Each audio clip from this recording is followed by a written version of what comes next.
So I'm starting recording. So You want to do it? You clap this time. I'll clap. At 20. Okay, I'm ready. Okay. Come on. Almost. And yay! Did I do it? You did. You did do it. Okay. You did very well. Sorry, guys. We are clapping on beat so that all three of us are synced up at once. So, sorry for my really obnoxious loud laughing. I realized that I forgot before we move on from this arc, in the whole talk with Julian, he revealed more about, like, the rune mark in that he misinterpreted the Fury as being something that he thought he saw before in what happened to him. Clearly not the case. Serial and whatever unknown just recently become known. Spoilers for about an hour from now. It's not a possession type thing. It's a magical entity part of her that cannot be removed. All right. So, after the group reconvenes post Slayer's take, the group returns to Alinar to report back to the small council about their findings in regards to the Felian Wall, in regards to Kintaroth. At this moment in time, Rowan doubles back towards the Slayer's take, feeling that she has unfinished business there with Raphael, and feeling It's so cute. It's so cute. It's so cute. They have such a good time, like, talking about their feelings for one another and talking about, like, their families. Yeah. And they have, like, a good little, like, cafe date, like, hangout. It's so cute. It's super cute. And he, like, takes her on their first date. yeah, it's so cute. Yeah. And then, in the meantime, I feel like Nemo does more is this when we get high? I Yes. think so. Yeah. Yes. Isn't this when Fen and Serial grow stuff in? Yes. So a few things happen in this downtime, like in between, like this 1 or 2 days. When Rowan goes back, Serial approaches Ninileth, and dear listeners, you'll be so excited now, and you won't blame her anymore. They have a really good conversation. Basically, Nemo tells Serial what he saw. After the North Dark and after the Slayer's take, Nemo tells Serial that he saw Shademore and Ninileth kind of cozying up to each other at Typhane's funeral celebration. Serial approaches Ninileth and is like, "This is kind of gross. Are you into this situation, or, like, do you need help?" Serial doesn't necessarily apologize for beating the crap out of her. Nope. Which, to be fair, Ninileth is great, but a lot of Ninileth's insecurities are self-inflicted. Yes. And Serial is both 136 years old and also confident enough in her own self to be like, I'm not taking on your self-projected insecurities onto myself. Like, that's going to be a thing that you need to work through on your own. Yep. But she does reach out and say, like, this seems like a bad situation.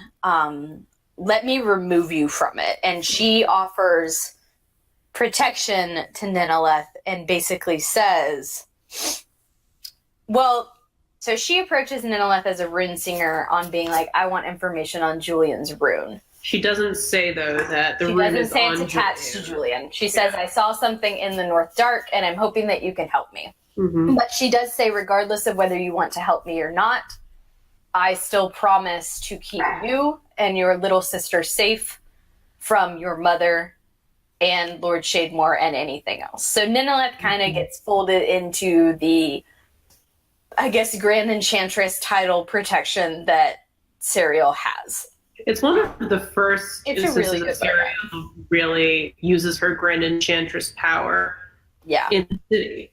And she takes Ninileth aside and says that regardless of what you do, you have the protection of the Grand Enchantress, not just the House of the Golden Stars. And Ninileth reveals to Serial that She is pursuing her relationship with Lord Shademore for protection because she is concerned that her younger sister is not going to be magically adept. And if that happens, that means that the parents are going to throw the younger sister out to die, basically. And Ninilith is like, I'm not going to watch that happen again. I can't. Right. So, which horrifies Serial, who has essentially promised to put a stop to that whole tradition. right. It's not something that she wants to allow to continue. So they have a good moment with that. She sketches out the rune for Ninilith, and Ninilith is like, all right, I'll see what I can find. Like, I'll look into it. So that's really good. The party spends... Nemo does some more investigating. He's still trying to find some more about what he is, but he really doesn't have that much luck in Alinar. Nope. He has more luck in Belmar. But he has some. Still doesn't have a whole ton. Bless his heart. But the gang spends... Fen and Julian takes a nap. Oh, part of Typhane's inheritance to Serial is that she gets the cabin, like small, like hut cabin that Typhane had outside. We call it the yoga hut. We call it the yoga hut, but it's not. It's basically like a 1-bedroom cabin. Yeah. Out in beyond the city gates in like the woods of the Southern Wilds. And Julian takes a wonderful nap in the hammock, and Finn and Serial have a really great time of growing like an orchard and some other plants, and it's like a really cool like druid moment where Finn gets to flex, her like druid powers a little bit, and it's real cute. She grows a comb tree. Yeah, she does. She grows a comb tree. And then Julian wakes up and he sees it and he's like, oh man. No. Julian wakes up from his nap in the hammock and freaks out he's at like, this oh, comb this is tree. nice. Oh, what is that? Yeah, so Julian is from Gilead, and the witch comb where Finn is from, which we learn out through this like whole interaction, is pretty close to Gilead. It's like this little like forest. It's like bumping up area. right up against it. Yeah, it's like right next to Gilead on the continent, and Julian is like, what the fuck? Like, what is this? Julian, basically, he tells a story, or he explains to the group that the reason why he's so freaked out is that there are a lot of terrible stories about people going into the witch comb and never coming out, or people going into the witch comb and getting terribly sick and dying from the strange sickness that seems to inhabit the witch comb. And Fenn's like, oh. Yeah, Finn's not super forthcoming, but she's like, yeah, that sure is a witch comb tree, buddy. And I don't know what you're talking about. And I think you guys make an exchange of promises. Do you not? Where Finn tells him about the witch comb, but Finn gets to hold off one question of her choosing. Yeah, he makes anything. They make a deal where Julian's like, please tell me about the witch comb. She's like, I don't know. And he's like, I will tell you one thing honestly. If you tell me about the witch comb. Yeah, like, and up to this point, Julian has said almost nothing about his backstory to anyone in the group. Maybe a little bit to Serial, but beyond that, almost nothing. Yeah, so it's like an amazing offer. It's a big boon. Yeah. So Fenn's like, yeah, all right. And I don't think Julian expected that she would hold on to that promise as long as she did. So she held on to it for several sessions until a really great moment. But Fen tells him that the sickness that's in the witch comb, it turns people into trees who go in. Yeah. Yeah. So, and Julian's like, I'm so right. These trees, like this forest is haunted. I've always been right.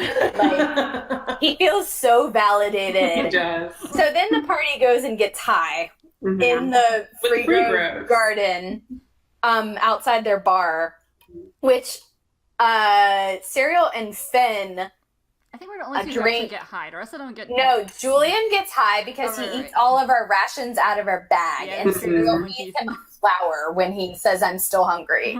Nemo doesn't do anything but drink beer, and Serial and Finn take this drink that Naya has made that is made from moon essence flowers. Essentially, it's flowers that only bloom under moonlight, but the drink basically makes you kind of like trip out. It's like taking acid. Yeah. Right? When you say, Yeah. Yeah, it's like you take acid. So Serial rolls I roll a nat 20, and Serial has like the best time of her life. Serial's chill as fuck. She's having a great time. Like, Meanwhile, she gives these glasses to Nemo so that he can see treasure through walls. Yeah, he it's super nice. Julian a flower because he says that he's hungry because he's high off of edibles.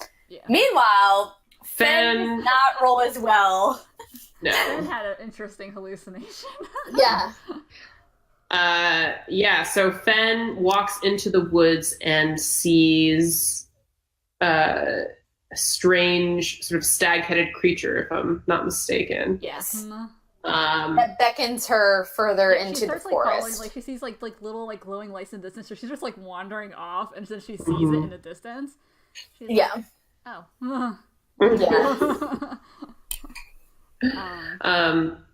Yeah. So she basically has another Thurisdan encounter.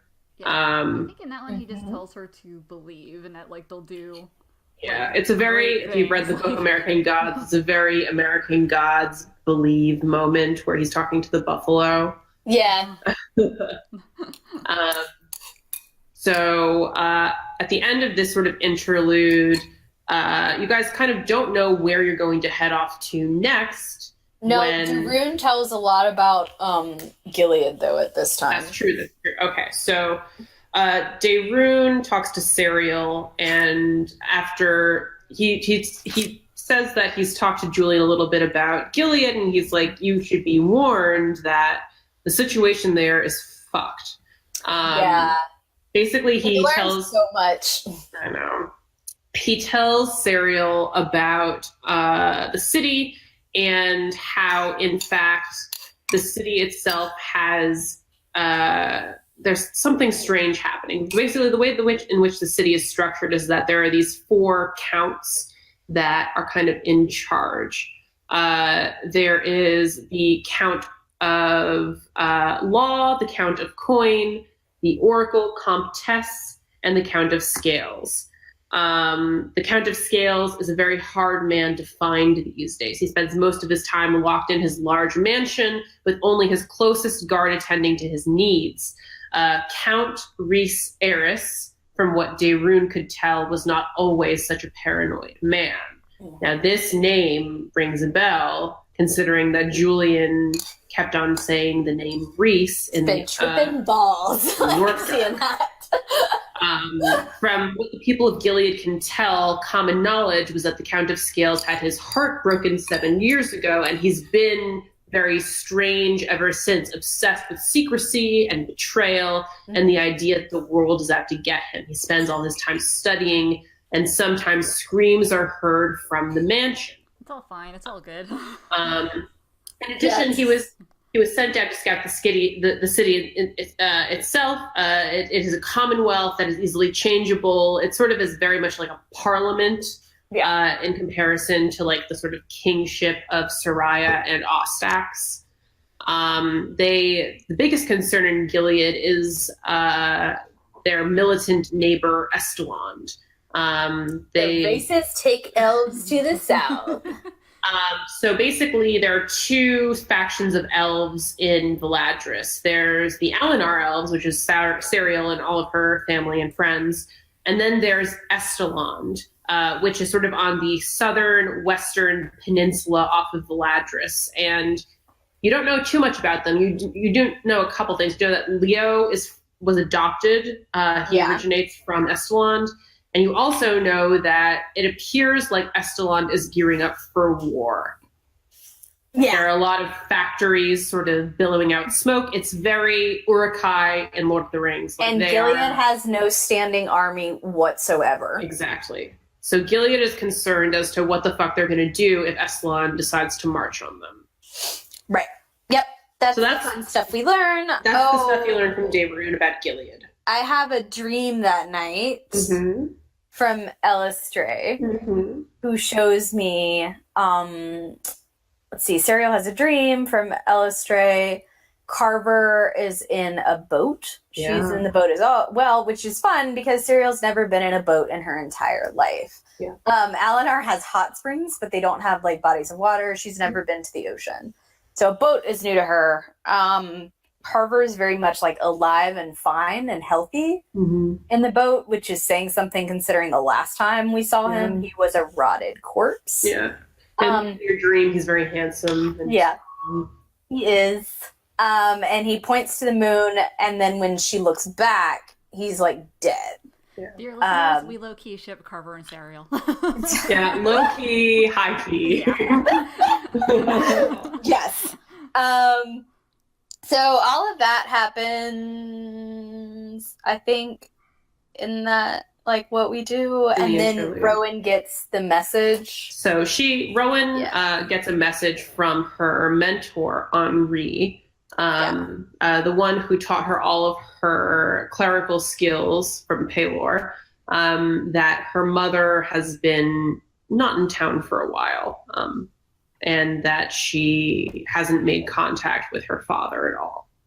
And so Rowan freaks out, is like, we gotta go. We gotta figure out what's going on. I'm very concerned. And she tells you guys that her last meeting with her mother it ended poorly. She didn't leave. She left Belmar without telling her mother that she was leaving. Yeah. And her situation with her family is a little bit complex. Her father is the head of the guard in the city, and her mother is a first mate on a ship and Rowan spent her youth kind of split between Belmar, which is a port city in the southeast of Valadris, and the open sea, sailing with her mother and her captain, Aubrey. And Aubrey and her mother were very close. Rowan's mother and father, on the other hand, sort of came together to make Rowan, but never really were in love. Yeah. And it's a big part of why Rowan's relationship with Raphael is very new and different to her. She doesn't really understand what it means to be. Oh my God. Didn't she try to have a conversation with Julian about love at one point? She did. She did. I'm too like tipsy drunk to remember the specifics of it, but she definitely tries to ask Julian for advice on what to do about Raphael. And Julian is like, please, no, dear God, not this conversation. It was hysterical. It was really great. Julian ends up giving her really good advice on being like, you should be honest and have an honest conversation. Yeah. That type deal. But it was really great. She does. She does end up having a conversation. She does. Yeah. Yeah. At the end of the Slayer's Take arc, and at the end of that conversation, eventually, Rowan and Raphael are kind of going steady at that point. They are. It's so cute. It's cute. And Raphael actually shows up in Alinar without an invitation, to which Serial's like, this is delightful for me because now I get to decide whether you get to stay here or not. After he's fully kicked you out. And then, of course, he rescinded his... Yeah, he's like, you know what? It's fine. Yeah, he's like, you know what? I maybe wasn't in the right frame of mind, and neither were you. You weren't. So let's just ignore what happened. Also, my sister told me I was stupid. That's true. It's true. So that happens. And of course, like, Rowan shows up and is like, my mom is in hell. I have to go. Rowan tries to phrase it as I have to go. I have to leave. Yeah. And of course, the entire party is like, coming with you. Like, we're going to come help. Yeah. But the problem is that, it's not really a problem, but we know that Ostax is coming to Soraya. Saskia is very intent on an alliance that should happen between Soraya and Ostax. Oh, yeah, we got the letter while we were in Alinar. Right. That's right. So there was a letter. Serial actually left a letter for Esther. I did. I forgot. Crap. Yeah, dear listeners, Serial leaves a letter to Esther that basically tries to offer some type of advice and being like, what you did with Celine, you can't undo that. Mm-hmm. But you can learn going forward. And I would like to see this city be something that it was under your mother. Because Esther very much, when she did what she did to Celine, she was like, love is a weakness, love is bad. Mm-hmm. Like, I don't want this. And to Serial, that is antithetical to a lot of what she believes in. Her mother married for love, and she very much believes in that. So she tried to give a letter being like, you can be better than that. You can change. You can do more. And if you need help, I will give it to you. So she has a letter back that we quickly deduce was written by Saskia and was not written entirely by Esther except for the very bottom. And essentially, Saskia is high-key interested in marrying Esther to the king of Ostax and forming an alliance in which Soraya has the monetary value, the trading, all of that. Ostax has the military power. So, but they're not going to be there for several months, or not several months, several weeks. Yeah. And so, and the party is kind of like, we're still a little mad at you. And also, like, Rowan's mom is like a big deal to us because we care a lot about Rowan. Exactly. So the party makes the decision, we're going to come to Belmar with you to help you. Well, we had time. Like, what Rowan sent to Esther and was like, and Esther told her that there was like X amount of time before. Yeah, we definitely have time. So we had time to go to Belmar and then go back and see what was up.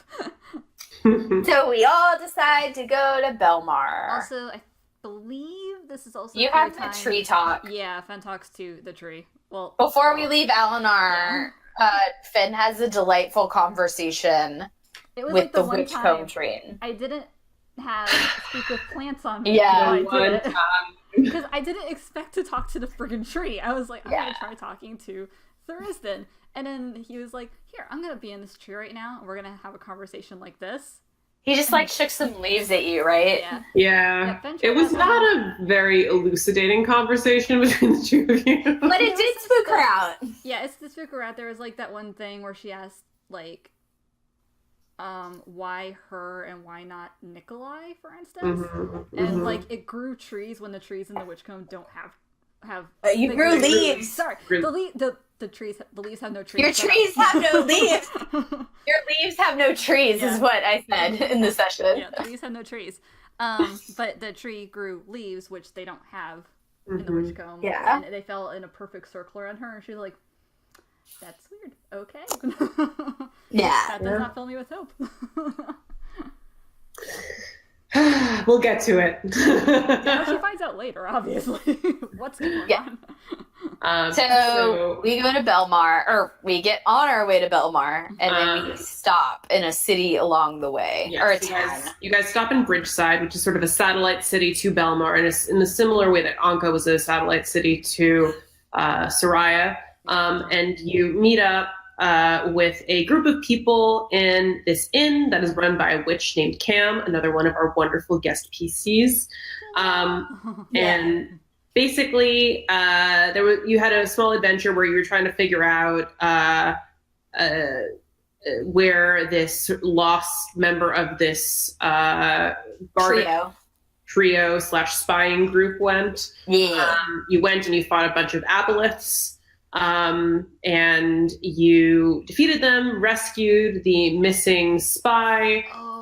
Two big conversations come out. Really big stuff happened there. Oh yeah. Two big conversations come out of this little interlude, and the first is between Fen and Julian, wherein Fen cashes in on her question. Take it away, Jade. She asked Julian. I can't remember how she phrased it, but she was asking. She basically was asking about his backstory and what happened. Yeah. And what brought him to this place. And because there are still some PCs in our campaign who do not know what the situation is, we're not going to get into full details here. However, there is some stuff that everybody does know. Basically, something happened 7 years ago. And there are these two people from his past named Reese and Isolde that are in some way part of the story of what brought him to this place at this time. he feels extremely guilty about the thing that did happen. And he, as noted from even one of the earlier sessions, is trying desperately to find a way to fix things. Yeah. So we'll leave that there for now. But Fen at the time did get the full story, and she was the first to get the full story before anybody else in the group. Yes. And then also when we were fighting the Aboleths. Oh yeah. Everyone found out that Fen had a madness.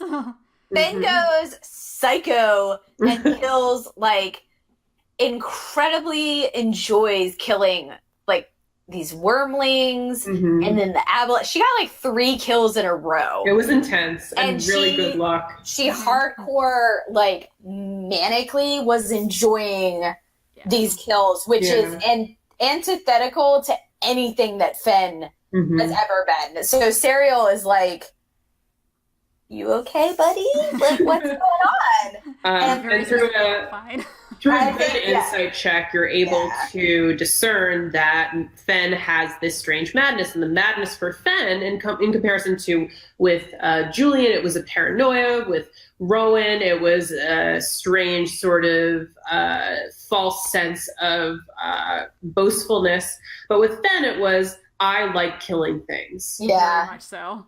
And it was bad. We healed her, though. Yeah. Actually, while she still had this madness, she had the cruel feat from the Tal'Dorei guide. Yeah. And every time she could use her cruel points while she still was affected by this. Yeah, to do more damage.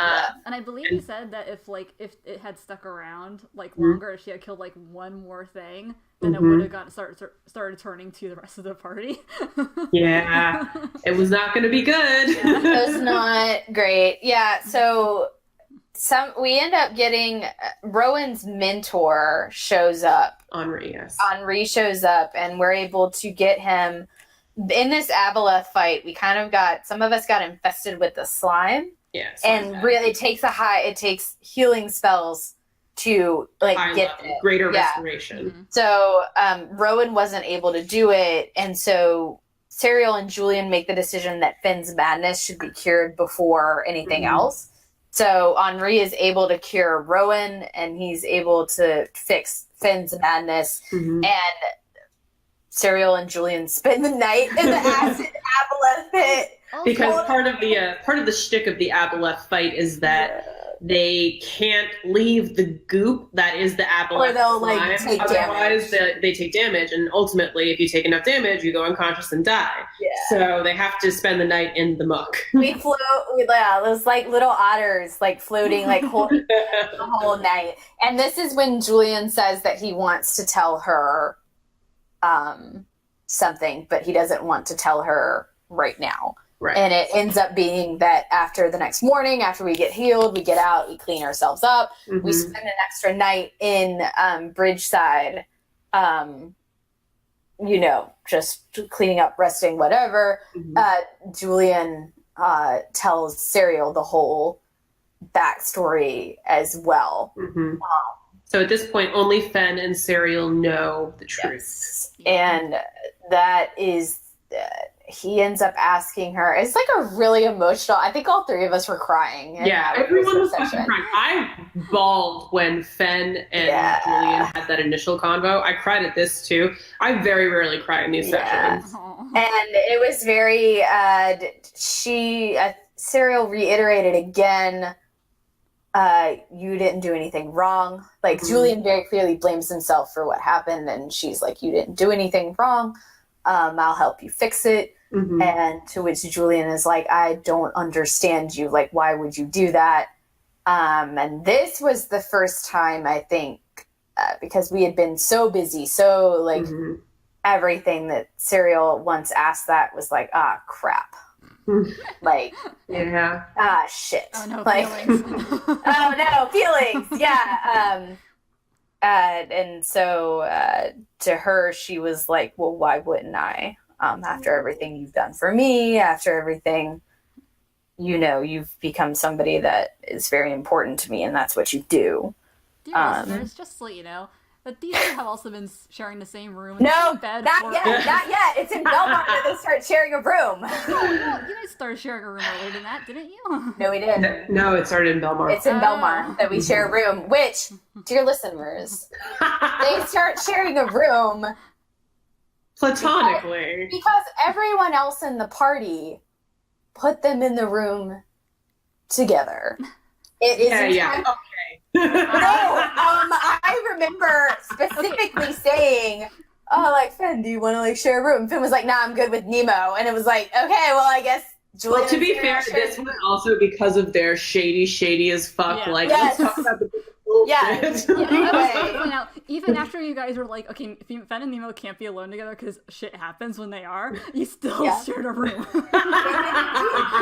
Well, you know what? Sometimes you go through really traumatic things and you end up attached to one another because you have less nightmares when you share a room together. Oh my god, they were roommates. Okay, so leaving these two sessions together in this little like bridgeside town where we hired the spies. The three of them. There's Lo, Thomas, and Fabric. They all get sent to Soraya to spy on Saskia and make sure that nothing goes down while y'all are away. To hang out with Lysander and Gare. Yeah, keep that they never step foot inside until like I think session 40 something. Super anti going to Soraya for like the longest I had the maps, I had the layout. This is also when we leave the next day and Nemo gets lost, and when we find him again. Henri doesn't remember him. This is the first time the party sort of gets a little inkling as to... No, he tells us, doesn't he? Nemo has, like, weird shit. No, he does. Well, he doesn't tell us the full truth till Belmar. A little bit. He says this is something that sort of happens with the people who tend to forget. Yeah, don't worry about it. Yeah. So we keep going towards... Belmar. I think Belmar. Because don't we have him use the remembrance thing? That's not till we're in Belmar in the room. I give him the ball when we get there. Because I remember him. I know we find out. That's why I was like, it's definitely in Belmar in the room. It's like after the first night. Okay. All right. So you guys get to Belmar, and Rowan spends a lot of this particular area kind of conversing with her people. So you get to Belmar, and Belmar is very different from Soraya. Belmar is run by a theocracy. Depending on which cult is most in power, they're the ones who run the city. There are two main cults in the city. There is the cult of Arathis and the cult of Palor. Rowan, for most of her life, has known the cult of Palor to be in charge, but for the past 4 years or so, the cult of Arathis has kind of taken over. And right now they're in charge of the cloister, which is the big religious section of the city that is near the military, near the guard, away from the shanty towns of the city, where very well protected. So the cult of Arathis is there at that point. Henri is part of the cult of Palor, and so is Rowan. However, Rowan has had a very difficult time dealing with her relationship with Palor and dealing with casting these necromantic spells and not knowing whether or not she's going to be punished for it. Yeah. So she's having some difficulties with her relationship with her god. So she comes home and she reunites with her father, Atticus Moonshield, who is the head of the military guard, and he's very happy to see her. And you guys come to realize that she really had a family amongst this group of military guard. There's Lex, who's Atticus is sort of second in command. There's Kedrick, who's kind of the big brawler of the group. There's also a sort of Neil Caffrey-esque woman named Bar Zagarin, who was once part of the Thieves Guild in Belmar, the clasp, I believe. But she recently sort of turned a new leaf and became part of the military and sort of decided that she was no longer going to be doing that kind of thing anymore. So the group splits. Rowan goes to spend some time with her dad, and the group goes to find one of Julian's old friends, because Julian has spent many, many years in Belmar after he left Gilead. This is where he was before. Yeah. So Julian, before he was with the party, was in Belmar. So both Rowan and Julian are like, we know our way around. And so when the party splits, we kind of are like, we're just going to go with Julian and where he goes. So he takes us to his friend Aaliyah's tea shop. Mm-hmm. And she has like rooms in it. So that's where we're going to stay. And this is when Nemo tells us about his stuff, because we didn't really have time on the road to be like, tell us everything about what this is. So Nemo says basically that he can't remember very much of his life. Yeah, his first memory was Anka. Yeah, and he doesn't know, and people tend to forget him, and he doesn't have a shadow, and his eyes are gone, and he's been trying to find out this information, and he just doesn't have a lot of answers. And Nemo is very reluctant to kind of say any of this. It's obviously something that bothers him a lot, and I mean, Nemo for most of the campaign has been reluctant to talk about any of this. Most any party members, if they ask him like, "Are you okay?" or whatever, he's just like, no. We end up giving him the orb of remembrance that we found in the North Dark, and are like, we're gonna put our memories of you, a copy of them, into here, so that if something happens, like, it's in here. So we give him that. And isn't this the first night? We do share rooms. We're split off. Ben and Nemo are in one room together, and they have a delightful emo night of Nemo feels like crap. I don't think Fen feels super that much better. She's coming off the realization of being infected by madness and killing a lot of things with Thurisdan's influence, and she doesn't feel that great about that. Julian and Julian and Serial are in the other room. And I think this is the first night that Julian has a dream. Yes. There was one moment as Julian was leaving Soraya where he felt strange. He felt like his chest was super tight, but he didn't have any dreams. Yeah. However, on his first night in Belmar, Julian had a dream of Isolde. He had a dream of her running away from these strange creatures that were chasing her in this strange, shadowy plane of existence. And he woke up with a point of corruption. To which Serial rolled a good enough medicine check to be like, you look bad. Yeah. So we got Fen to kill him? No, you went to Zeral. That's right. Listeners. Didn't want to go to Rowan. Was like, please fix this about your life. And Julian was like, I don't want to tell anybody. Like, I don't want to deal with it. And so for 3 sessions, we kept being like, fix it, while she like glared daggers at him out of the corner of her eye. To be fair, we were very busy with other things that crept up, but it was a running joke of her being like, if you don't fix this, I'm going to drag you. Which is essentially basically what ended up happening, I think, was her being like, no, we're going now. Yeah, you pretty much This was post a lot of stuff, though. So basically, Book of Souls happens post surrender, is that correct? So we the Souls literally happened as we were going to the ship to leave. So what happens is that Rowan meets back up with us with Lex and Bar. And Rowan is like, I don't want to go to Shantytown to talk to these people, but Bar might know information and be able to talk to them about where my mother is, and I'm going to go to this bar and talk to some sailors, because Rowan has a backstory and a history in sailors. So we decide that we will split the party. This is It's one of my favorite sessions, honestly. It's honestly really funny, and I know that Rogue was like really like stressed out about it, but it ended up being fine and totally good. Mm-hmm. But what happens is that Bar is like, I've got this. Mm-hmm. It's gonna be great. And Serial and Nemo both are like, really? And Rowan is like, no, it'll be fine. Like, I trust Bar so much.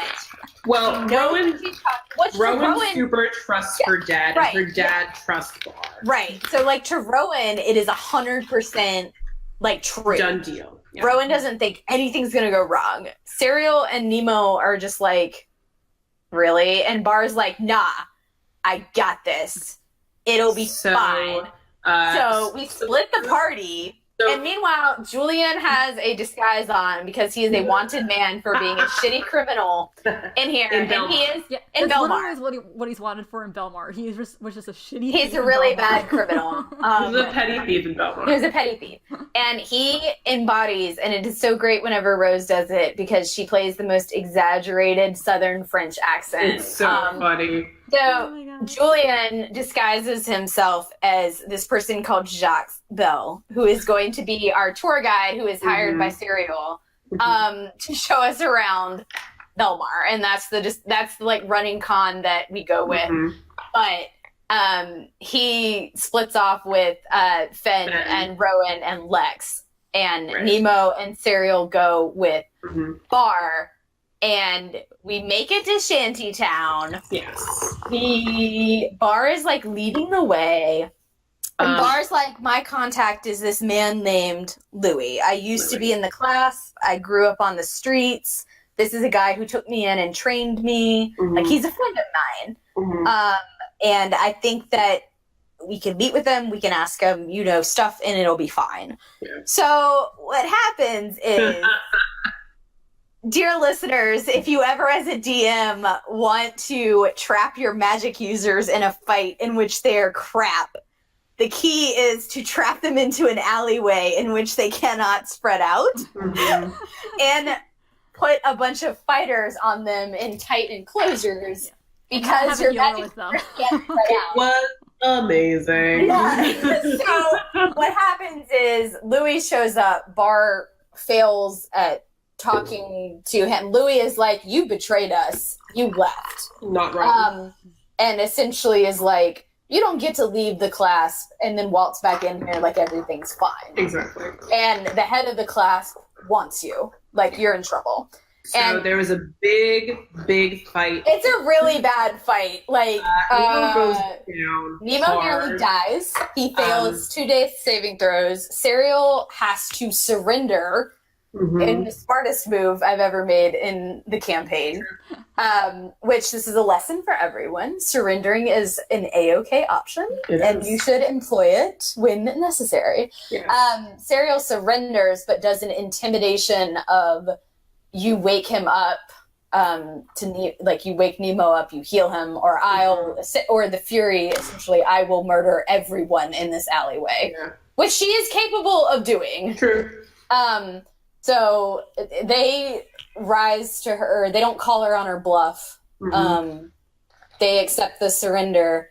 And Nemo and Serial spend a great time of being beat the fuck up, tied up, kidnapped, and taken to the class. It is amazing. So basically, Rowan sends to Nemo and Serial being like, hey, what's going on? Because meanwhile, Julian and Rowan have been teaching Fen how to swim because Fen doesn't know how to swim.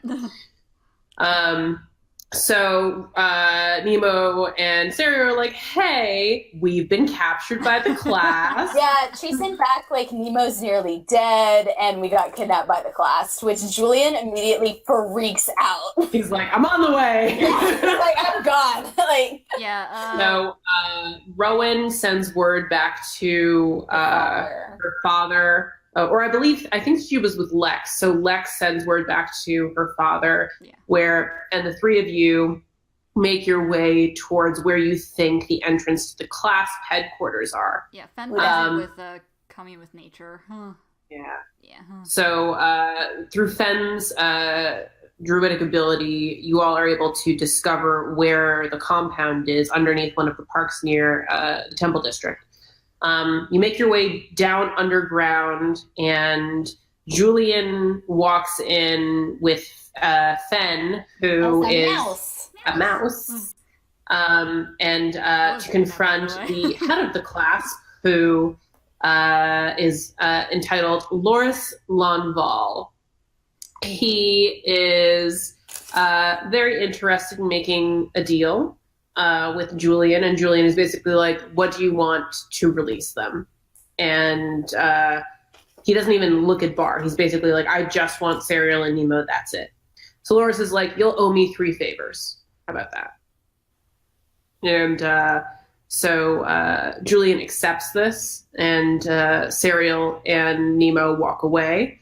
At the same time, Loris seems to recognize immediately that Fen is no ordinary mouse. Picks her up a little intimidatingly. And then Atticus, Rowan's father, arrives with a bunch of his men in tow, and then he realizes that he has to go in alone. Because Atticus is not about to leave Bar behind after she sacrificed everything for him and his daughter. Yeah. So Atticus goes in, and at this point, Fen is still inside, and she rolls some insight. I rolled a natural 20. Oh, yeah. Basically, really there is some intense tension between Atticus and Loris. Of this sexual of the sexual nature. Yeah. Basically, despite the fact that one of them is in charge of the military and one is in charge of the Thieves Guild, it seems like the two are closer than one might think. And so Atticus makes a deal that he'll release some of Loris's prisoners who are in jail currently, members of the clasp, and Loris agrees to release Bar. So the group of you make your way out from the clasp, and you, exhausted, emotionally taxed, you make your way back to the tea shop where you had taken... Ben and Rowan on the way find the Ilmater Temple. Oh, that's true. Yeah, so Julian and Serial and Nemo are like, we're done. Mm-hmm. Because Rowan immediately wants to go to the bar tavern on the docks, and they're like, look, Nemo nearly just died. Mm-hmm. Serial had her hands tied up for hours on end, which for a magic user is like no bueno. Yeah. She's pretty angry, exhausted, and infuriated. Like, it's just not good. Mm-hmm. So they're like, we're going to go clean up. And Fen and Rowan go back to the Temple District and see didn't you see a girl? We saw Camille. Yeah, you saw Camille, and you follow her, and they kind of duck down into this alleyway, like cut in the Temple District area of Belmar, and they find this little, like, carved out niche through the wall, through a building. A little hole in the wall. Yeah, a little hole in the wall. This small temple to Ilmater, which seems to be a very small up-and-coming mystery cult in Belmar. And Rowan has a good talk with Camille about Ilmater, and that Ilmater takes on the suffering of others. And Rowan leaves with a red string, which is kind of like a calling card symbol for Ilmater around her wrist. She hasn't put it on yet. She didn't put it on. She just takes it with her. So y'all do that. That's the night of... I danced on the roof. That's true.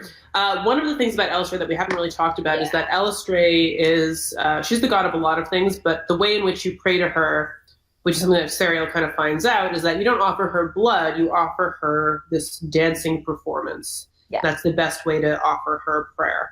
She likes dancing, she likes singing, and she likes things that can be turned into weapons. And Serial has offered her, like, Behir teeth before and some other things, and she's prayed to her to... I think this is the night that you give the blood-seeking dagger. I do, yeah. So the blood-seeking dagger is the dagger that, in Thurisdan's Madness, Julian stabbed Finn with in the North Dark fight, and it is a dagger that neither of the two of them want to touch. And for a while, Serial puts it in her boot and is like, all right, I'll hold on to it for you, Julian, until you ask for it back. Weeks and weeks go by and he does not ask for it back. It's not a thing that he wants back. And so she asks him, do you mind if I give it to Elistray, offer it? And Julian says yes, he doesn't care. He doesn't want it back. He's got another fancy dagger that's a soul-stealing dagger. Yeah, that she found for him down in the North Dark. So he's not like hit up hard hurting for weapons. He's got a lot of daggers going on. Yeah, he's got a lot of weapons. Holding had 6 daggers in it, so I think so she dances on the roof with Julian there. Present, and offers the dagger, and it's basically just I'm here. Can you offer any guidance? You gave me that dream. It seems like you want me on a boat. Like, what do you want me to do type deal? And Elistray does take the dagger. So that disappears. She seems to be satisfied in whatever capacity. And then I think we go, it takes us a little while to get on a boat. Wait. Well, we have to actually That's the night of the Book of Souls. Oh, God. No, because the Book we of Souls do find happened, out. No, the Book of Souls happened literally the night that we were, because we haven't even. The night before you got it. We go to the bar. We go to the tavern in the bar, and we find out with Regilla Cypher, who is the head of the ship guild, the Sailors Guild, and basically she's like, so the situation is this, and as you guys look out at the docks, you notice that there are almost no ships at port. Yeah. And she's like, all or most of my sailors have been sailing towards Mount Mercy in the Silent Isle. And I've been trying to figure out what's going on out there, but everyone I've sent to go investigate has not come back. Yeah. And there is an older blind grandmother and her grandson, the Betharis, Myra and Matthias. They come forward and they're like, we know what's going on. Everyone is racing towards Infernion. This is the first time you all have heard that word, Infernion. Yeah. And so they're like, you must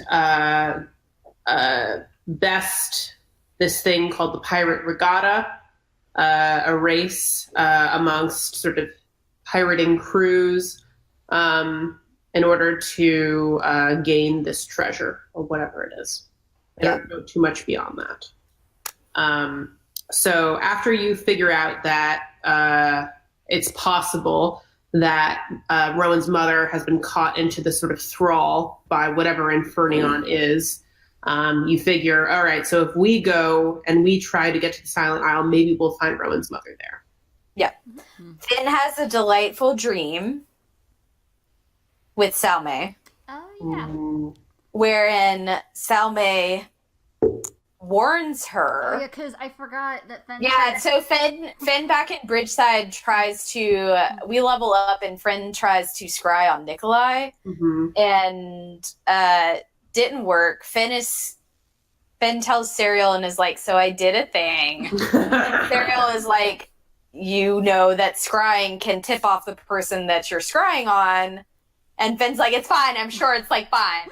So Finn has a dream wherein Salme essentially maybe not warns her,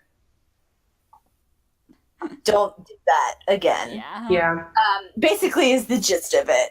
We're a little unclear as to the proper motivations behind this dream, whether it was just a straight up warning or what it was. We're unclear as of this point in the party. This is also, Finn tells Serial about the dream, and Serial in turn confides in Finn about this magic entity that lives inside of her, in which Finn gives her some really good advice on, you should try talking to them, and you should you shouldn't necessarily shy away from. It's like, don't fight it, work with it. Work with it. Don't fight with it. It was a really good convo. It was a very, very good conversation. Long story short, we do some scrying on Reese, in which we find out Finn does some scrying on Reese with Julian and Serial together in the room.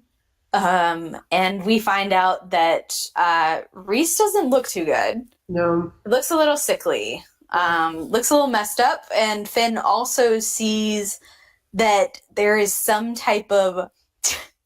we definitely called it Slender Man in the session, which is such an insult to Emily. She's going to hate us forever for this.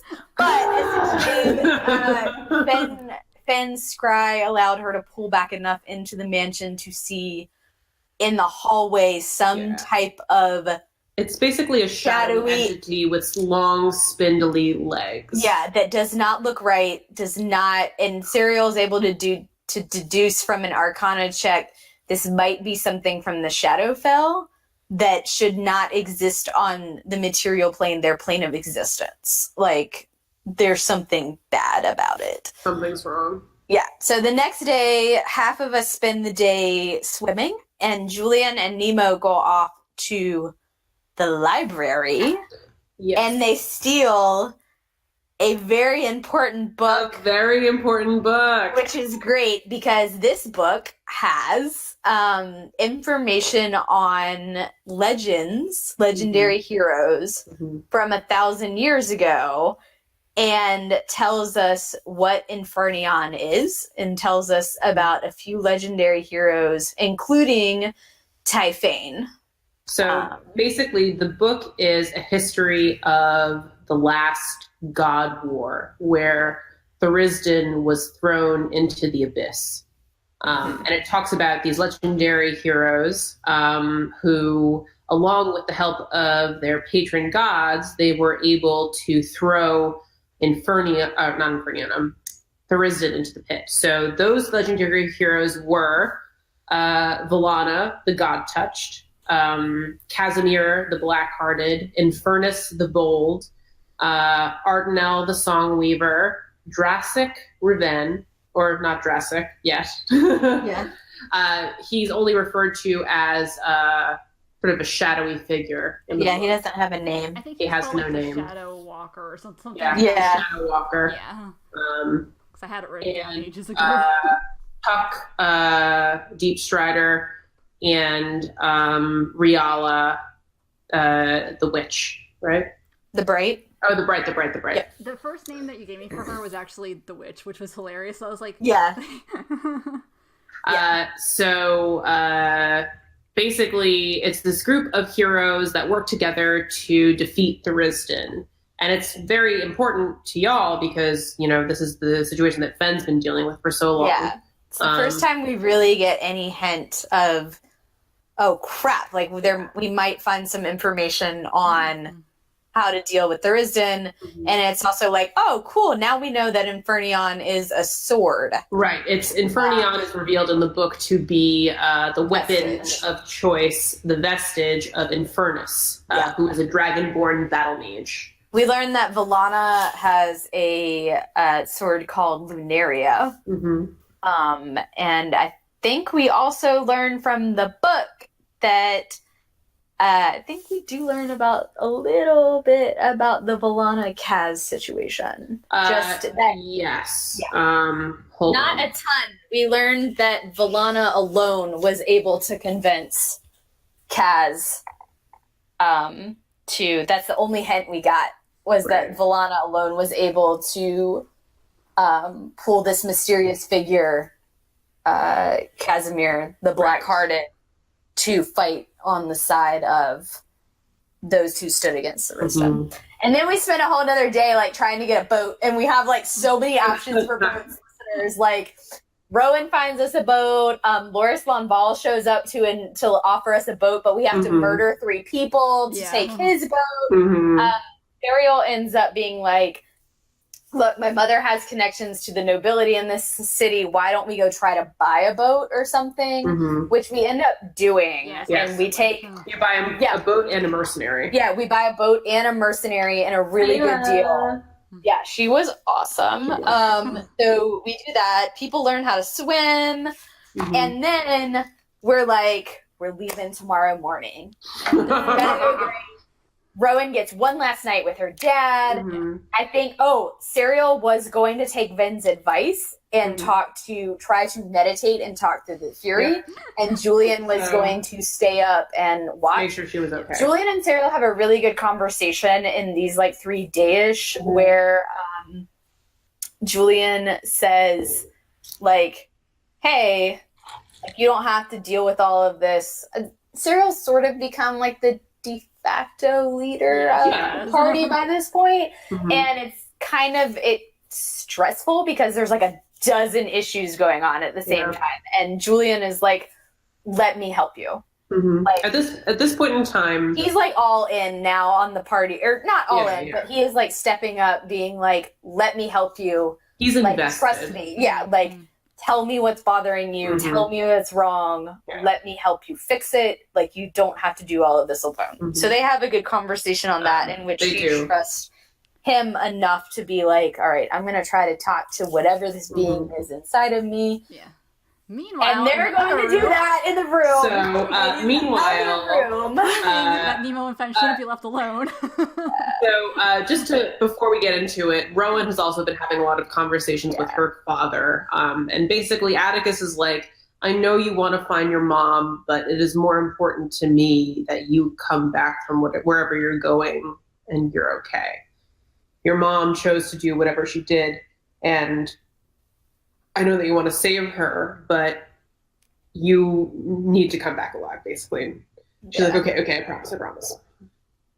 So, meanwhile, Fen and Nemo are dealing with the aftermath of Nemo almost dying, and also Nemo is kind of having a little bit of a freak out moment where he's I need to know what I am.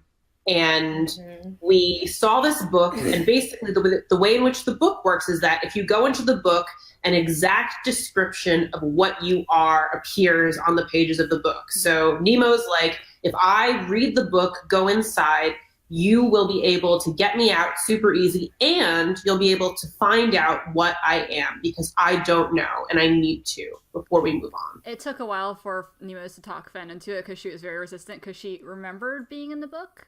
Mm-hmm. And that, vaguely.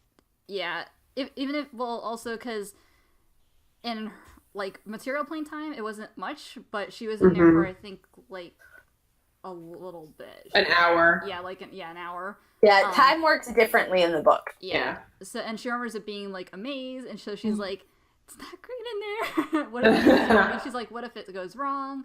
And he was I need to find out who or what I am, and he talks her into it because she's convinced so Nemo opens the book, triggers the trap, gets sucked inside, and Fen opens the book now in its cool down phase where it can't suck anyone in, goes through all the pages are blank, and Fen is oh shit. Yeah.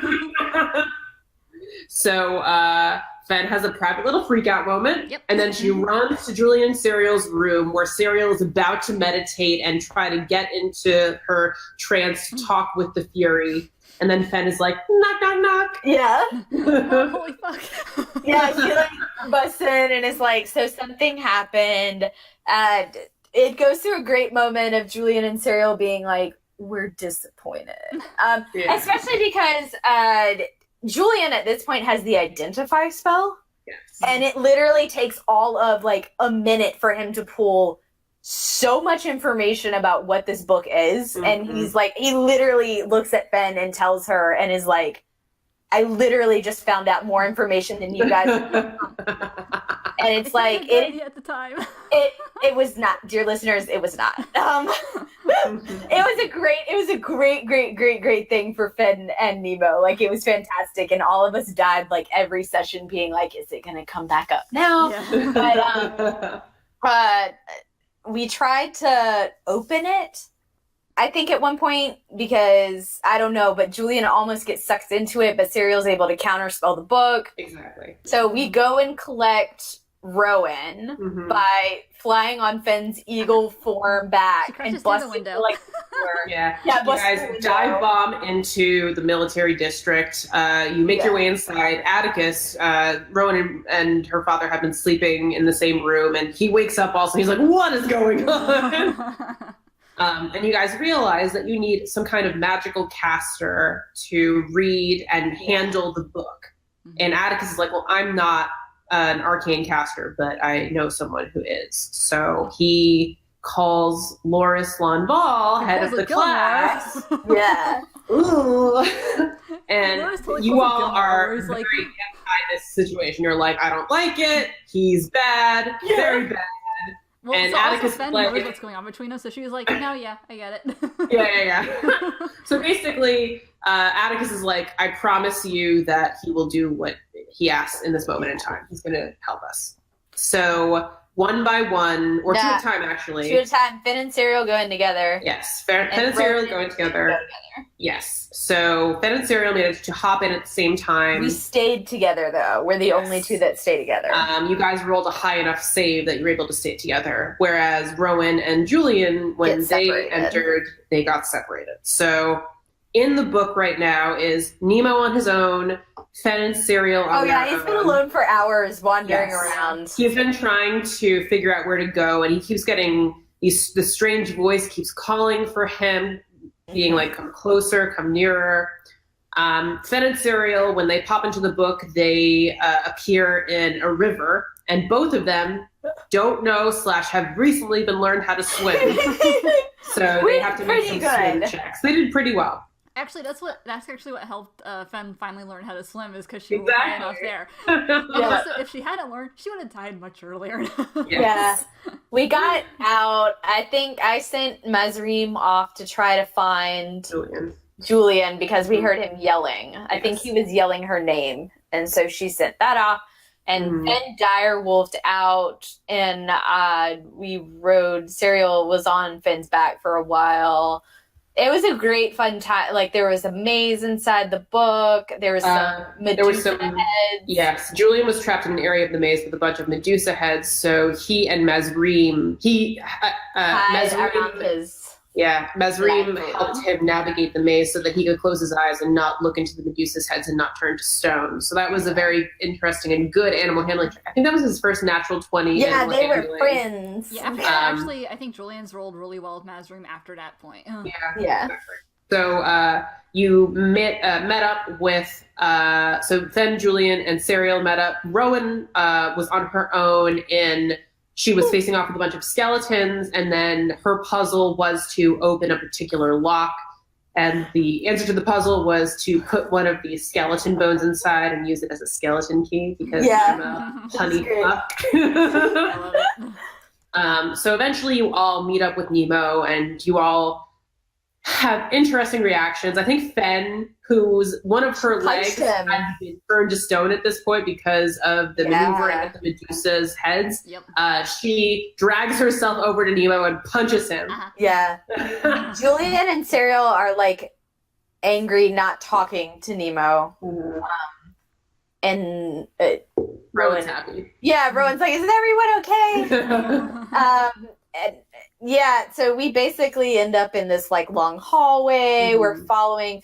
Julian is from his identify spell is able to realize that one way to get out of the book, if you don't have your name read, is to destroy essentially this, like, the magical center of whatever this plane of existence is. So our deal with Loris was you read our names out by when the sun first starts to come up, regardless of what names appear, like you read them out, or we destroy whatever the magical center is here and we're out. The fear was that it's possible that their names might pop up, but Nemo's would not. Yeah. And I think Serial, with Julian backing her up, made the executive decision, we're supposed to be on a boat and we don't have time. Yeah. So you read what names show up. Yeah. And if we have to try again on the boat to get Nemo out, we will. Right. So you guys make your way towards the center of the maze, and you come across this strange arena with 4 separate statues, as well as a large creature that you come to realize is a massive sphinx. And basically, through a series of combat and riddles, the statues ask for a secret, something that nobody else knows about you.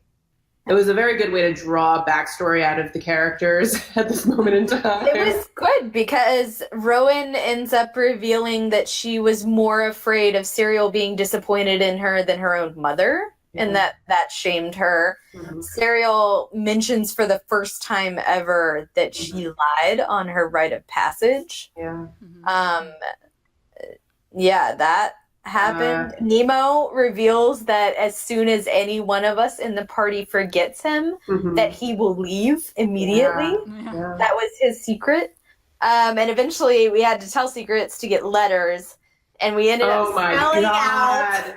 Okay, so the letters, it was like a D and an R. I have them written. We got please recite them in the order. These are the orders that we got them. E, I, R, N, D, and the final letter was F. So my lovely PCs were like, Diner F? Diner F. The answer is Diner F. Never forget Diner F. Oh my god, that killed me. I was crying.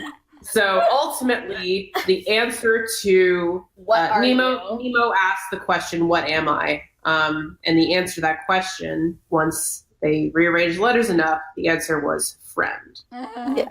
And after you guys figure that out, the Sphinx stopped being stopped attacking you, sat down, and started talking. Basically, the Sphinx told you all that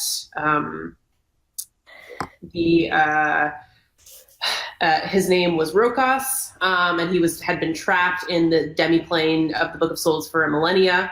And he looked at Nemo and said that he had seen creatures before like him, marked by another. He also kind of looked deeper and said that his name is written on your insides. You are not your own man. He is the source of your power. He is the beacon from which the shadows flow. And of course, Nemo asked, who is he? And Rokas, the Sphinx, revealed the name Dentalion for the first time. It's the first time, we'd ever heard anything like that. And Nemo kind of asked why, and the Sphinx said, he did not claim you. You gave him willingly so much. Too much. So basically, a lot of Nemo's situation was revealed in this moment. Finally got like a lot of really good answers, but at the suffering of every other party member, which we get sucked out of the book. Loris reads all of our names. Serial is out first, and so she hears everyone else that comes after her, and so I is not great, and Atticus is not happy about it. So I can read them out. It's the first time. She also asked Atticus what hers said, because of course she can't hear her own. Well, here's a question, actually, because not everyone knows what their I'm not going to say the ones that everyone's are fine except for the 2 things on Julian's that only Serial knows. Everyone else's is fine. Talk about I'm not going to spoil. It's okay. We talked about this before too. Yeah. So Serial's was forged by Fury, which is the first time she ever hears this, and blessed by the moon's grace. Nemo is a friend. Rowan Moonshield was holy cleric of the sun, born of light and grace. Finn was the most wild Finn of the Witchcomb, divine conduit and avatar of the Chained One. And Julian was described, to what everyone can know, as full-hearted and an arcane trickster. There are 2 other things that the book said about him that Serial knows that no one else knows in the campaign yet. Though I have mentioned one thing, but nobody else has picked up on it. Yeah. Honestly, Julian has kind of dropped hints about this also. Yes, in certain things that he has picked up in the game. But no one has asked him about it. Well, I have a feeling a lot of Julian stuff is about to go down in game, so possibly it's gonna happen. So we end up making like Julian gets. It's so funny because Julian turns to Loris and is like, "You're not going to say anything about this," and then Loris is like, "I'm good, actually," and like leaves. Like he's like, "I don't want anything to do with this book." You're messy. Yeah, you're messy. I'm good, I'm gone. But Atticus does freak out when he hears that Fenn is described as an avatar of the Chained One, and it leads to a really great moment of Atticus trying to pull Rowan, behind him, and Julian and Serial stepping in front of Fenn, like, you need to put your sword down and back up, like, you need to calm down. So it was a good moment of Rowan stepping in front of her dad and being like, Fenn is my friend. Yeah. And I don't care that she's described that way. That's not, that might be what the book says she is, but she's not actually like a servant of Thurisden, and I don't care. I think Julian tries to have a discussion with where we call Nemo out for his. But no word. One of the side effects of the book is that Fenn, Julian, and Serial age 5 years. And while it's a Serial, she goes from 136 real years and 5 unreal years to an elf that's not anything. But Fenn visibly goes from being a 19-year-old girl to a 24-year-old woman. And Julian goes from being a 32-year-old man to 37. And Julian, who has already had 7 years of his life essentially meaningless, stolen from him, to lose an additional 5 was enraging, I think, to both Julian and to Serial, who knows. Yeah, Julian's hair goes gray. Yeah, he gets silver, foxy, hot. It's You're super welcome. Yeah. During this session, literally, I had 4. We ended the session, then I was like, wait, I forgot about the time magic that happens when you leave the Sphinx's lair. Yeah. And then I made everyone go back online, roll their saving throws, because specifically I wanted to see. Julian was both blindfolded and soaking wet in this session, and then got like silver haired. So it was like basically Serial's like nightmare, like, like, God damn it. It was amazing. Yeah. It was great. So that happened. So Julian's really pissed. Serial's super pissed. Fenn is very pissed. Nemo is like, I didn't face any consequences. So like Fenn got to the stone. We lost years off of our life. Rowan got trapped like separate from us. Like, it was very a situation of like, Nemo, bless his heart, up until this point, lived these past 6 months, however many months, like not necessarily thinking about the consequences of his actions, because people don't remember him. Exactly. So what does it matter? And so we were like, why didn't you come to us? Why didn't you talk to us? And Nemo, from his standpoint, was like, I panicked. I went through like an emotional thing of like, I don't know anything about me. Like, I needed to do this. And we were like, but we all suffered, and you're the only one that gained any, like, to us, we were like, you're the only one that gained anything out of it. Like, that's really shitty, dude. And so Nemo just kind of like stares at them, and Julian and Serial are like, fuck you, fine, we're done. And they leave. For the boat. Fenn follows. Rowan and Nemo have a whispered, I still don't know what happened in it. Basically, there is a moment where Rowan wants to make a move that is very self-sacrificing, and Nemo is like, I think that you should reconsider this. Yeah, it was apparently a good discussion with that, but none of the other PCs were privy to why Nemo might be remorseful over what happened. So what follows is several sessions of certain party members being like, dude, you suck. Because it's not the first, like, they're not really pleased because you put him in danger. Yeah. And like that's kind of crappy to do to your your supposed friends was the standpoint of it. So But we all make it on the boat. everybody gets on the boat. So Fenn gets lost for a little bit. Oh, There's a yeah. Well, yeah, but for sake of brevity, like But it also has a good mirror to what happens on the boat later. Mhm. In that Sure, same yes. section. Because literally, Yeah. like, Fenn gets lost on the way to the boat because she's never been and she doesn't know how to get around Belmar. And then everyone's on the boat and they're like, where's Fenn? They get her on the boat, but just because it kind of calls back later. It does. sure, yes. And I like it. So the Some group, conversations, yeah, I think on the boat that happen.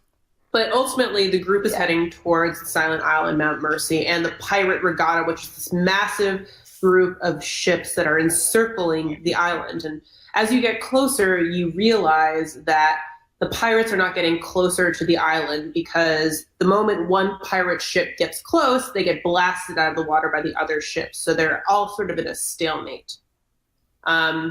You get close to a sort of rocky outcropping, and you guys get enthralled into a siren fight.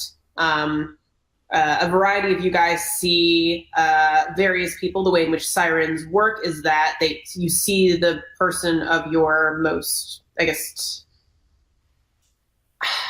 sexual desire is what I would call it. Sure. Whatever, some kind of desire. And so Fenn sees Salome. Rowan sees Raphael.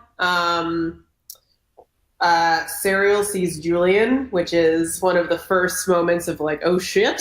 Well, it wasn't a fun experience for her. It was bad. I'll say that. It was really emotional for her because... Well, it's because she overhears. Yeah, she overhears that Julian sees Haroon. Yeah. So it's really not a fun it's time a bad for time. her. Yeah. So basically everyone gets in a huge brawl. Fenn dies. Well, Fenn gets dragged underwater by the Salome siren, and for a long time, people are like, fighting, and then everyone's like, where's Fenn? And it turns out she's underwater getting killed by this fucking siren. She drowns. She drowns. And dies, and we have to revivify her. We have to sit with her body for 8 hours while Rowan sleeps. It's a raise dead spell. It's not a revivify. But Rowan is tapped out of spells from this fight, and we all have to sit with her body while Rowan sleeps to do this resurrection next morning, basically. And Fenn has a lovely experience. All right, so we'll talk about this because I feel like we've discussed it enough outside of the moment itself that we can say what happened in that whisper. Yeah, sure. Yeah, because actually, I'm not gonna say anything. But yeah, we can totally say. Okay.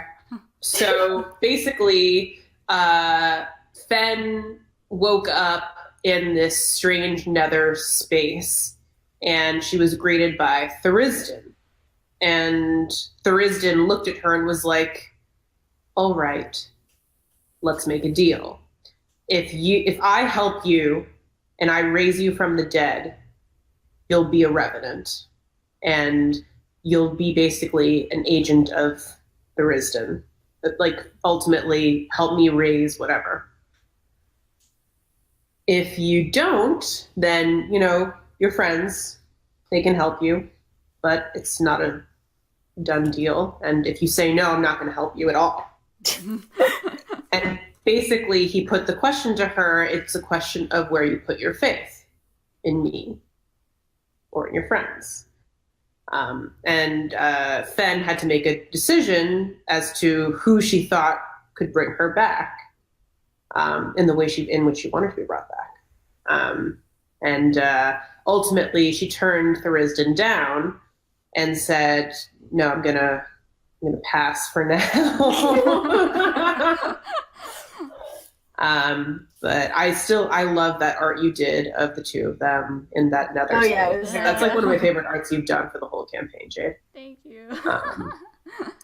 So yeah, the group of you managed to raise Fen from the dead, and in that moment, Rowan, after many weeks and months of having a real problem with Palor, she eventually is like, "Fuck it, I abjure this god," and she tossed her holy symbol into the sea, and instead prayed to Ilmater, saying, "If you help me raise my friend, I will do your work for the rest of my life."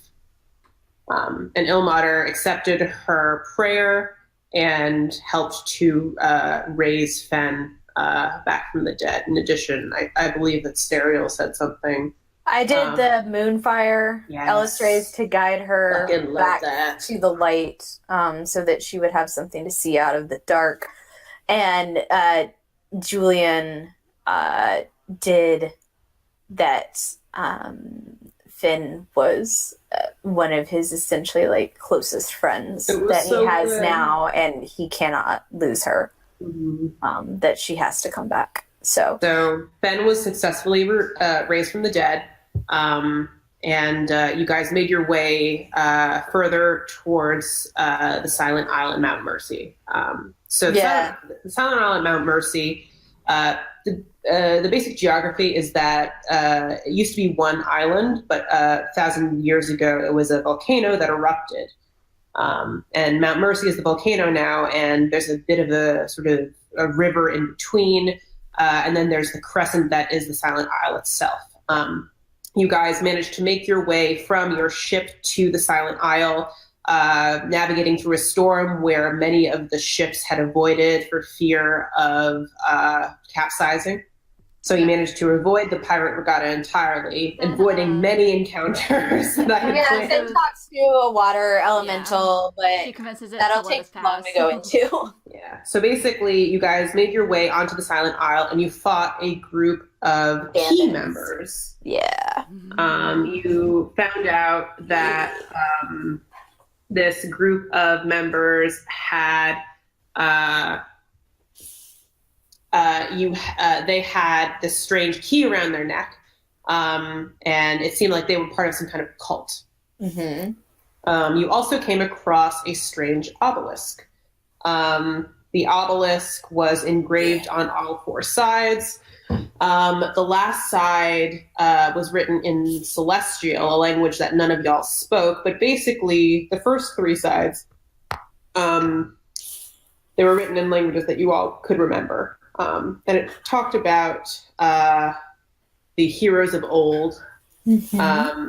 And it talked about, I believe, the body that was buried there. Yes. This is the first vestige we come across. Yes. So it ends up being a long discussion, but we essentially dig up. Do a little grave robbing. We do a little grave robbing, but we were meant to have it. And Rowan gets her vestige of Honor's Last Stand, which This is a vestige shield. from the. Yeah, it's a shield that was previously owned by Tuck Deepstrider, who was a cleric or cleric, I believe, of he's a cleric. Bahamut. Who was part of the Doomsguard, which is the group of legendary heroes that you all had been reading about that originally threw Tharizdun into the pit over 1,000 years ago. So we get that, and then we decide to make our way down this part of the island that is separated from actual Mount Mercy, because Finn scries on Bree and Rowan's mother. Rowan's mother, and Finn sees Bree standing like near this sword and this like open like fire like elemental stuff, and Finn is just like, it's bad, we should go. We should definitely go. So you guys make your way to Mount Mercy, and you find your way toward a magically spelled door. Boy. Also, side note, the key, we did find out that the key was a cult to the resident because Fen remembers Salme putting on a necklace in her dream. Yes. Yeah. So you make your way to the Silent Isle, and all the while you guys have been making saving throws against the thrall of Infernion. However, Some people have been. some people went insane again, and some people did not. AKA, Serial is the only one that didn't go insane in Thrall 2. So Nemo, everyone except for Serial has some kind of thrall attached. She's been oblivious for sessions on end. Ever since they got on the sea. Ever since they got on the ocean, I was like, make a charisma check. And they were like, ooh. I'm not good at charisma. You know this about her. So, Serial, oblivious. Like, it's whatever. Pirate/sailors, not even pirates, but sailors that had been drawn into the thrall, and Julian, under the thrall of the sword, murders them, even after Rowan is like, I think those are crewmen of my mom's boat. Yeah. He's like, cool, I've got this. Yeah, we devised a plan to knock them out, and he did not do that. There also, they were talking about killing anyone who comes in. But the point of the matter is that Julian makes a 100% decision to murder them. They weren't totally innocent. they weren't friendly, but they were under the control of a magical curse. Yeah. This also is the moment where Serial throws, she sees that and then she throws him up against the wall. Nat 20 strength check. Yeah. I only ever roll good strength checks. It's very weird. So you make your way into the depths of Mount Mercy, and you find a grieving Bree, Rowan's mother, over a dusty pile. And you see up in, basically hovering in midair, is this giant fiery crack in the air. And you also see a large statue of a dragonborn battle mage holding aloft a beautiful flaming sword. And you deduce that the sword that is being held by the statue is Infernion itself. And Rowan's mother looks at you all and is like, I tried to stop him, and it's revealed that the captain that Rowan trained with was just incinerated because he tried to take the sword. Basically, you all kind of look at each other and you're like, well, who's going to try to get the sword? And ultimately, Julian says, I'm going to try. Oh, snap. Best line. So, no. Wait, we have to back up one or two. So, something happened on the boat, and what happened is after Finn dies, Julian goes to only Rowan and has a discussion with Rowan in which he tells her, if I die, I don't want you to resurrect me, revivify me, raise from the dead, whatever. Don't do it. And it's actually, if Rose was here, she would tell you that it is the most selfish and awful thing that Julian has done in the campaign. Because it was. He went on purpose to Rowan, who is very much... Rowan makes at times decisions based on what she would rather make somebody happy than necessarily get in a fight or argument about it. And he did that intentionally, knowing that Rowan did not know his backstory, knowing that if he went to Serial or Finn, either of the two of them would be like, they would be like, you're an idiot. That's not going to fix, the problems, your issues. Don't do this.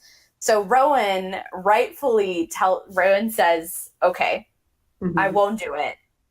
But you know that the others aren't going to be happy, and you know that Serial is going to be mad.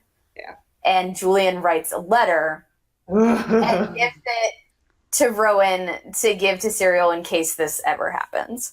So that's why we have to flash forward back now to this instant when the group... So this is a moment where Julian is basically saying, I'm willing to die for this. Yeah. And if he does die, it means that Rowan will not resurrect him. Right. So there's a lot of meaning in this particular save. Yeah. So Julian climbs up the statue, grabs the sword, and basically the sword is like, why are you worthy of wielding me? And you guys come to realize that the sword has a telepathic animus inside of it. And Julian says, I'm here to fix what you couldn't fucking finish. Yeah. So his actual line, Infernion asks him, who are you to think that you can wield me? And Julian goes, my name is Julian Silver, and I'm here to finish what you what you fucking couldn't. Yeah, it's a it is very so good line. So good. Yeah, it was so good. So he successfully saves on the throw, manages to unstick Infernion from the fiery crack in the middle of the air, and all is great, except one thing. when Julian removes Infernion from the crack in the air, he actually opens up a prison that for 1,000 years has been lying in wait for whoever thinks they can wield Infernion. And this massive, charred, angelic creature emerges from what appears to be the plane of fire, saying, I'm gonna fuck you up, basically. Yeah, he's like insane. It's a really hard fight. Half of the fight is his name's Astaroth the Burned. Half the fight is Julian, Nemo, and Serial trying to fight Findoff.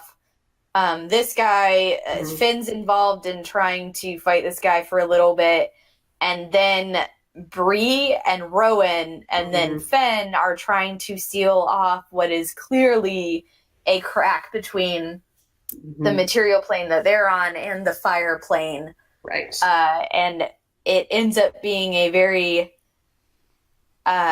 emotional and traumatic realization that Bree was able to open this with her blood and a scroll that was given to her by Nikolai.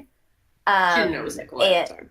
Yeah, she didn't know. She was, and Nicholas. he was Nicholas.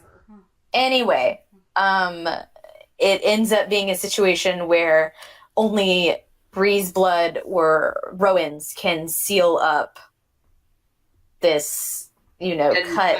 As the fight's going on, fire elementals are pouring from it. It's clear that they need to seal the rift, otherwise they're never going to win. Rowan makes a decision and basically slits her throat and her arm and kills herself to seal up the rift. And so Rowan dies for a second time in the campaign. The others, we are able to defeat Astaroth. Julian almost dies. Yep. And the only person who really knows what's going on with Rowan is Fenn, because Fenn is right up there close. It was very Rowan much a fight. Turned to her and said, like, "I'm sorry," before she did it, and I was like, "No." Yeah. So that happens, and we take Rowan back on the boat, and then like full on get back to Belmar as soon as possible type deal, and we take her to Ilmater's temple, and it's a ritual between her parents and Nemo, and it's very emotional, and it's partially successful. Rowan is in a coma. It's what from a game standpoint, it was a failure. But the way in which that we decided to play the game from the start is that we didn't really want to abandon any of the PCs, regardless of what happened with sort of resurrection stuff. So in a way to make the deaths feel like they meant something, we came to the conclusion that we weren't going to kill off Rowan, but she needed to have some kind of recovery where she wasn't going to be around. Eventually she would come back, but not for now. So Rowan is in a coma in Belmar, and the group, distraught, grief-stricken, takes Infernion and retreats to Alinar. Yeah, we leave her there with the promise that Camille will send to us or anything if something happens. And Serial we all leveled up, sadly, which wasn't as thrilling since Rowan just died. We were all like, I don't know if we can be excited about this at the time, but Serial got access to teleportation circle, and she was able to teleport the gang immediately back to Alinar, basically in which the group was like, this fucking sucks. And Nemo goes off on his own. Finn sits down in the orchard in the cabin area for a while. Julian takes Serial back to her family's house. And in a lovely, lovely moment of Julian touching his vestige that is now his. He attempts to attune to it. Infernion gives us a little present. So basically Infernion, which is, it has a soul inside of it. It says, well, you know, this is the cost of what it is to be a hero. And Infernion transports all of your minds back 1,000 years ago, and all of the heroes that you've been reading about, you've been transported into their mindset after the God War is over, but before the end of the Doomsguard.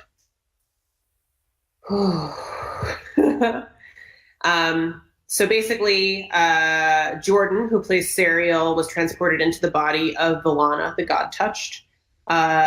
Rose, who plays Julian, was transported into the body of Casimir the Blackhearted. Amanda, who plays Nemo, was transported into the body of Jurassic Riven, who is a hero whose name we did not know. But upon this revelatory vision, we're able to figure out his name. Rowan, or Rogue, who plays Rowan, was transported into the body of Ardenel, the Songweaver, who was sisters with Riala the Bright, and Riala was played by Jade, who plays Fen. Do we want to stop there? Yeah. Do you want to? We can go into. I'll go into a quick recap of what happens in the legendary session. Because it's up to you guys. Because right now the recording is at 1 minute 40. So we. It's gonna take us another hour or two to do. It is, and I'm like dying. Yeah. Like, I love you guys so much. This was a lot. We could hold off on the Doomsguard until the next one. So something else to go into? We could do the Doomsguard, we can do downtime, like recap what happened there, because that's when Serial takes her oath and some other things happen, and then we can do the Ostax. Yeah. I think that's a good idea. Yeah. We did very good today. Holy fuck! I didn't think it would take this long! Oh my god! That was insane. Holy shit.